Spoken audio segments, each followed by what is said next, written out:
There you are, friend. Come on, we need to get going. I'll tell you about our quarry on the way.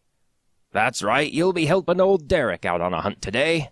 Lots of gold in it for you, assuming you survive. So listen close. I've taught you a lot about dragons, of all kinds for a while now. But none of them are the dragons you've heard about in stories. In the stories of young maidens being sacrificed, or entire countrysides burned to the ground, it's always about the most infamous of them all. The Red Dragons. They're far and away the most powerful and dangerous of all the Chromatic Dragons, and they damn well know it. They're bigger and stronger than any other dragon. Why, I saw one carry off an elephant like a sack of potatoes once. And that's what we're hunting today. A full-grown red dragon.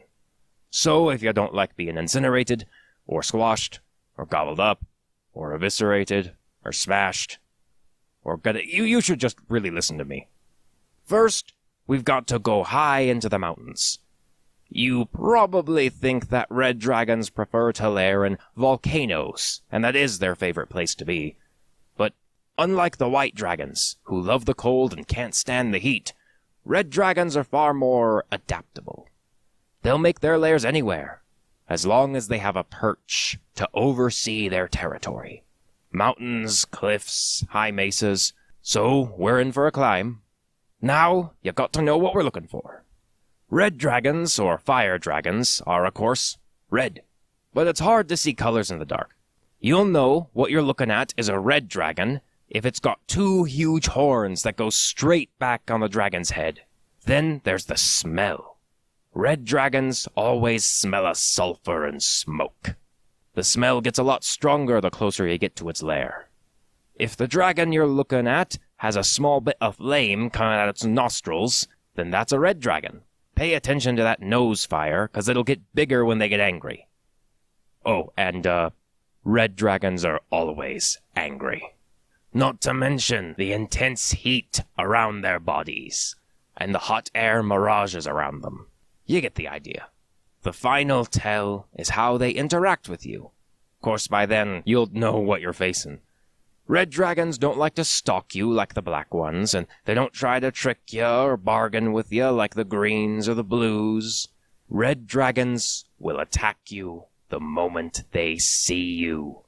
Doesn't matter if you provoked them or not. They don't need an excuse.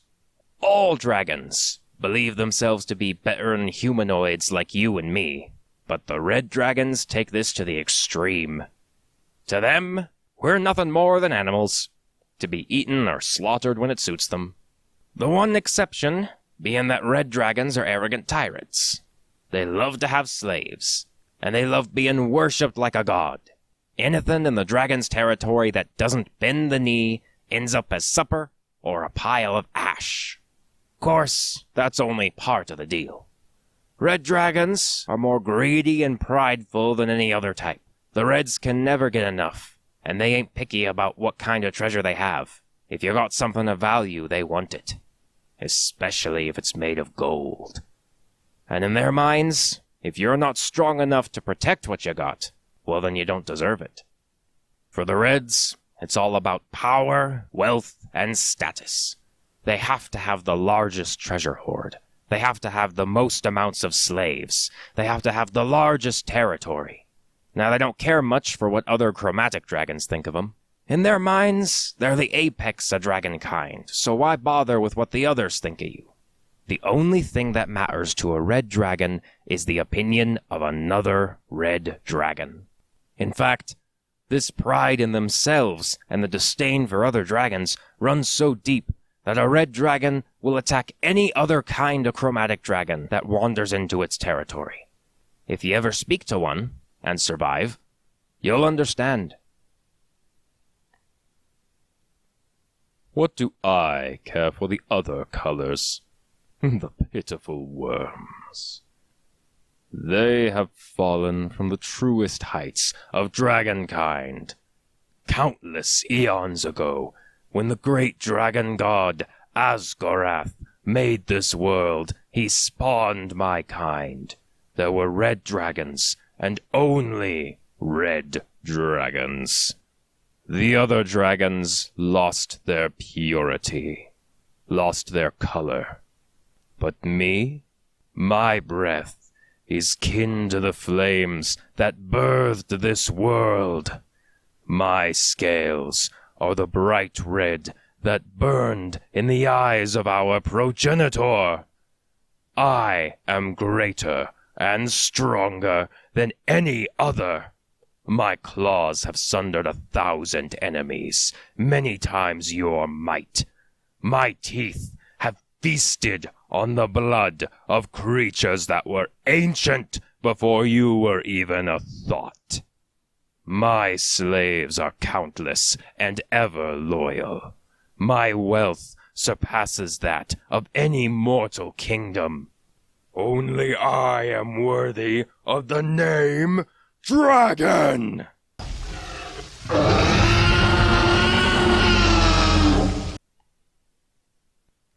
When you and I get to the top, you need to follow me lead, you hear? Now, we ain't gonna storm the Red Dragon's lair. Have you got a death wish? Red Dragons are masters at planning for any attack on their home. They got a plan for if other dragons gang up on them, a plan for if wizards bombard them with spells, and a plan for a young adventurer and an older, more experienced and very handsome monster hunter come to fight it. These plans are masterfully crafted, so much so that when the dragon attacks, it'll go off pure instinct, fighting hard and quick and never letting up, following a plan that's so well laid out it doesn't even need to think about what to do next. Not to mention, if we charge into its lair, we'll have to deal with everything in its lair.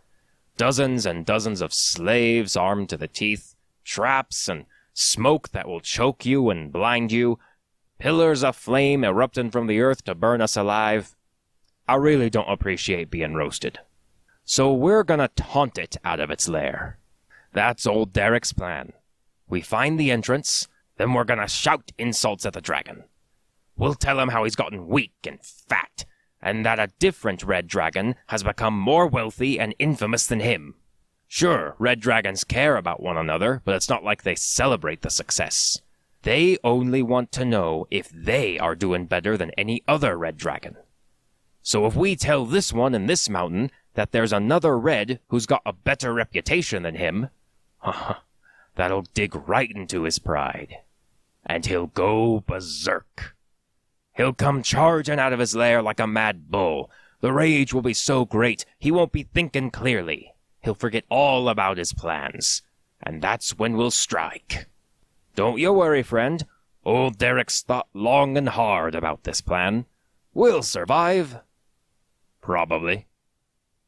Anyway, when the red dragon leaves its lair in all its fury, you gotta make sure it can see you. You've got to get it to fight. It'll fight you head on. Sure, it could just fly around and melt you with its fiery breath, but there's no glory in winning like that. Other red dragons would call him a coward if he doesn't rip you to pieces with his claws and teeth. Relax, you'll be fine.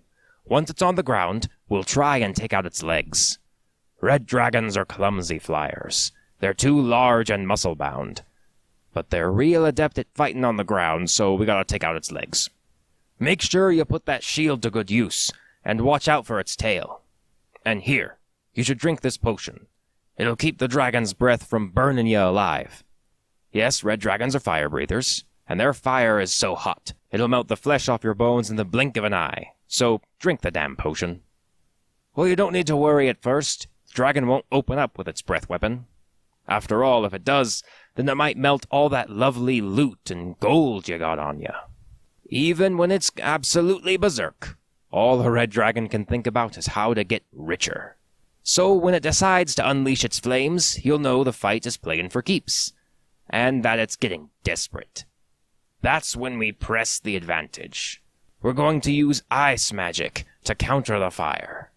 Then you and I are going to attack the same spot on the dragon over and over till we can get to the soft bits. You see, a red dragon's scales are the toughest of any chromatic dragon. It's like they were built for a fight. It doesn't have a weak spot, I'm afraid. So we've got to make one. By hitting the same spot over and over again.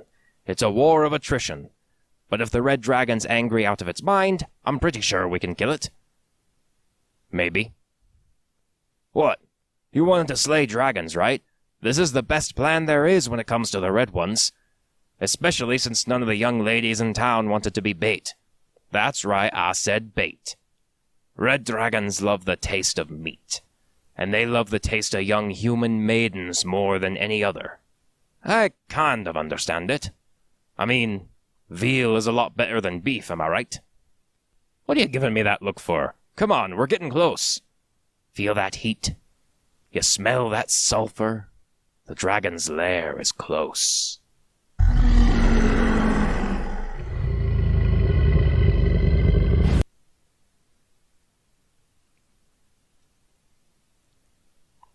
Well, this is the end.